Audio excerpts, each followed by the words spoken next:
Hello everyone, welcome back to my YouTube channel. අද video එකේ තියෙන්නේ කම්මැලිකමෙන් ඉන්න වෙලාවක කේක් එකක් හදන්න හිතුනොත් කොහොමද ඒක කරන්න කියන එක.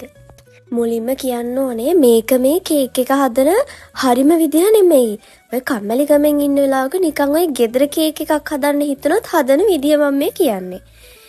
මේකට බිත්තර, සීනි, පිටි, ඊළඟට බටර් හරි මාජරින් හරි මේ ටික ඔක්කොම ගන්න ඕනේ එක සමාන ප්‍රමාණයෙන්. ඔක්කොම එකම ග්‍රෑම් ප්‍රමාණයෙන් ගන්න. ඊට පස්සේ මේකේ කේක් එකද අපි දැන් බේක් කරන්න දාන තැටියක් තියෙනවනේ. මේ තැටිය අපි හදාගන්නේ තැටියට මුලින්ම බටර් හරි මාජරින් හරි ගන්න. ගාලා ඊට පස්සේ හොඳට පාන් පිටි දාලා ඒක හොඳට ස්ප්‍රෙඩ් කරගන්න. ඊළඟට මං සීනි ටික දාලා සීනි ටික හොඳට බ්ලෙන්ඩර් කරගත්තා. ඊට පස්සේ මං ඒකට බිත්තර ටික ඔක්කොම එක දාලා ඒ ටිකත් අරකටම දාලා හොඳට බීට් නෙවෙයි මේක බ්ලෙන්ඩ් කරගත්තේ. ඊට පස්සේ දැම්ම මාජරින් ටික. මාජරින් ටිකත් කොටස් 2-3කට වගේ දැම්මේ. දාලා හොඳට බ්ලෙන්ඩ් කරගත්තා. බ්ලෙන්ඩ් කරගත්තාම මෙන්න මේ වගේ ලස්සන මික්ස්චර් එකක් මට ආවා. මට කියන්න අමතකුණා මේකට මං වැනිලා තේ හැන්දකුත් දැම්මා.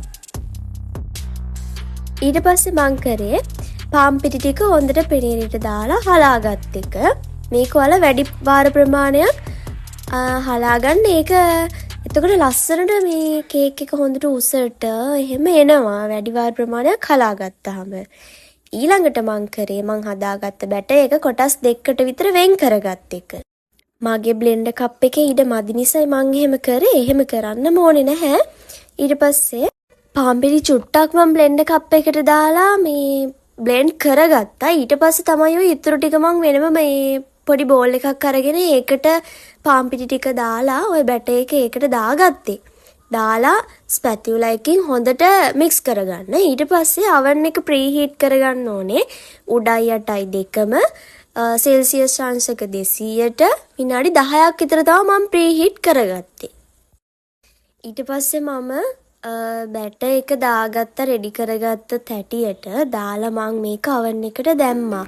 oven එකට දාලා මම මේකේ ටෙම්පරේචර් එක සාමාන්‍යයෙන් 170 වගේ වෙන්න අඩු කරගත්තා.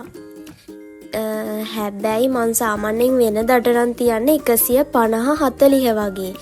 අද මං 170ට වගේ තිබ්බා. ඒක නිසා මගේ කේක් එකේ උඩ චුට්ටක් කර වුණා.